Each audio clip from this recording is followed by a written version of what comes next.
Hello everyone.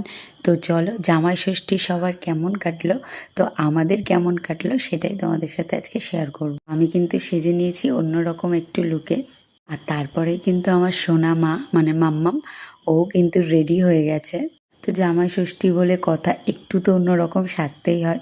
তো আজকের আমার লুকটা কেমন লাগছে তোমরা কিন্তু অবশ্যই কমেন্ট করে জানিও। তো অনেক দিন পর কিন্তু বাপের বাড়িতে শাড়ি পরে যাচ্ছি।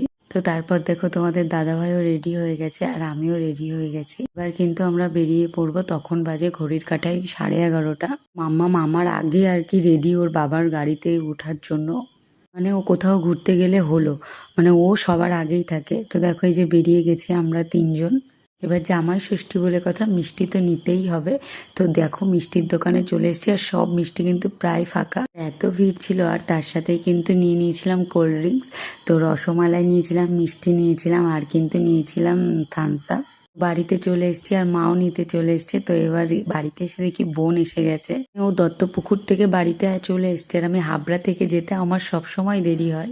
ছোট একটা ভিডিও করব বলে ওদের দুজনকে আবার আসতে বললাম বাইরে থেকে ভেতরে।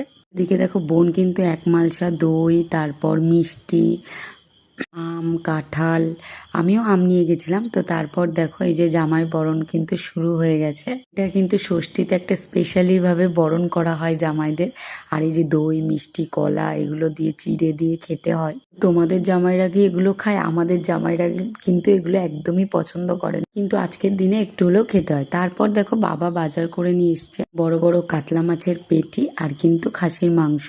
এদিকে বোন সব কিন্তু মানে রসুন পেঁয়াজ আদা ছাড়িয়ে নিচ্ছে। তো মা রান্না করবে। তো এই দেখো রান্না কিন্তু কমপ্লিট আর জামাইদের কিন্তু খেতে দেওয়া হয়ে গেছে। তো এইটুকুই কিন্তু আজকে আমাদের জামাই ষষ্ঠী স্পেশাল আমার মা আয়োজন করেছে। তো অন্য অন্যবার মাছের মাথা দেওয়া হয়, কিন্তু আমাদের জামাইরা খায় না বলে তাই কিন্তু এইবার এটা স্কিপ করা হয়েছে, কারণ প্রত্যেকবার নষ্ট হয় আর কেউ খেতে চায় না। তারপর কিন্তু সকালবেলা মানে জামাই ষষ্ঠীর পরের দিন আজকে কিন্তু জামাইদের বাজার করতে হবে। তো সেরকমই আমরা বাজার করতে বেরিয়ে গেছি, বোন আর বোনের বর, আর এদিকে আমি আর তোমাদের দাদাভাই। তো চলো হাবড়া বাজারে যাব, দেখা যাক কি কি কেনে জামাইরা। তো দেখো বাজারে চলে এসেছি, প্রচুর ভিড় প্রচুর ভিড়। আর তার সাথেই ছিল বৃষ্টি। তো ছোট জামাই কিন্তু খাসির মাংস নিয়েছিল 1.5 কিলো, আর আমার বর নিয়েছিল পমফ্রেট আর কিন্তু গলদা চিংড়ি। তো অনেক পমফ্রেট ছিল আজকে বাজারে, মানে জামাই ষষ্ঠীর পরের দিন। খাসির মাংসের দাম কিন্তু অনেক বেড়ে গেছে, যেখানে ছিল 800-900 সেখানে কিন্তু 1200 হয়ে গেছে। তো আমরা কিন্তু ডাবলুর কাছ থেকেই খাসির মাংস নিই, কারণ ওনার মাংসটা আমাদের পার্সোনালি খেতে খুব ভালো লাগে। তারপর বাজার হয়ে গেল,